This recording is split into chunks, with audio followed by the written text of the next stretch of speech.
நான் உங்கள் நம்ம இன்றைக்கி நம்ம தளபதின்ற படத்தை தேட்டரில் போய் பார்க்க போகிறோம். ஸோ படம் எப்படி இருக்குன்றத இந்த வீடியோவில் நீங்கள் பார்க்க போகிறீங்க. வாங்க வீடியோவில் போகலாம்.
தேட்டரில் பார்த்து முடிச்சிட்டேன். தளபதி 1999 இல்லை 98 வந்த படமாக தெரியல.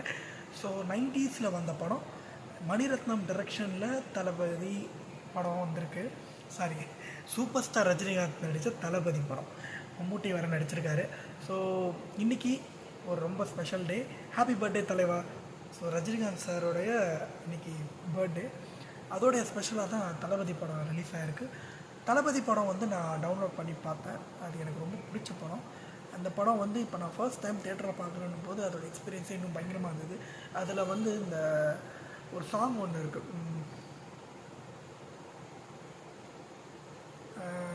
அந்த பந்தம் என்ன சொந்தம் என்ன போனால் என்ன, அந்த மாதிரி அந்த சாங் ஒன்ஸ் மோர் போட்டாங்க. அது உண்மையிலே அல்டிமேட்டாக இருந்தது. ஃபேன்ஸ் ரொம்ப என்ஜாய் பண்ணி பார்த்தாங்க அந்த சாங்கை. படமே வேறு லெவலில் ஒரு எக்ஸ்பீரியன்ஸு. அந்த சின்ன தாயவள் சாங் இன்னும் அல்டிமேட்டாக இருந்தது. ஸ்பீக்கர் சவுண்டு கிழிஞ்சுது. ஒரு வேளை மேபி நான் ரொம்ப நாள் கழிச்சு இந்த படம் ரிவ்யூ போடுறதுனால எனக்கு தேட்டரோடைய ஆடியோ ரொம்ப அதிகமாக இருந்ததா என்னவோ தெரில. ஸோ ஆனால் குவாலிட்டி மாசாக இருந்தது. பிக்சர் குவாலிட்டி மட்டும் கொஞ்சம் ஒரு மாதிரி இருந்தது. மேபி அந்த காலத்து படம்னால அதுக்கு மட்டும் நான் கொஞ்சம் அட்ஜஸ்ட் பண்ணிக்கிறேன். ஸோ டோட்டலி படம் எப்படி இருக்குன்னு கேட்டிங்கன்னா ஒண்டர்ஃபுல் எக்ஸ்பீரியன்ஸ். படம் எப்படி இருக்குன்னு சொல்லக்கூடாது, ஏன்னா அது வந்த படம். ஸோ எக்ஸ்பீரியன்ஸ் எப்படி இருக்குன்னு தான் நான் சொல்ல முடியும். ஒரு அற்புதமான ஒரு எக்ஸ்பீரியன்ஸ். எப்போவுமே ரீரிலீஸ் ஆச்சுன்னா தயவு செஞ்சு படத்தை போய் தேட்டரில் பாருங்கள். மிஸ் பண்ணாதீங்க. ஒரு சினிமா ரசிகர்களாக இருந்தீங்கன்னா இந்த மாதிரி ரீரிலீஸ் படங்கள் யார் ரசிகராக இருக்கீங்கன்றது முக்கியம் இல்லைங்க. நல்ல படத்தை ரீரிலீஸ் பண்ணால் போய் பாருங்கள். ஸோ இதே மாதிரி நல்ல வீடியோவில் சந்திக்கிறேன்றது. Bye from simply with Tamil. Like, share and subscribe to simply with Tamil. Bye.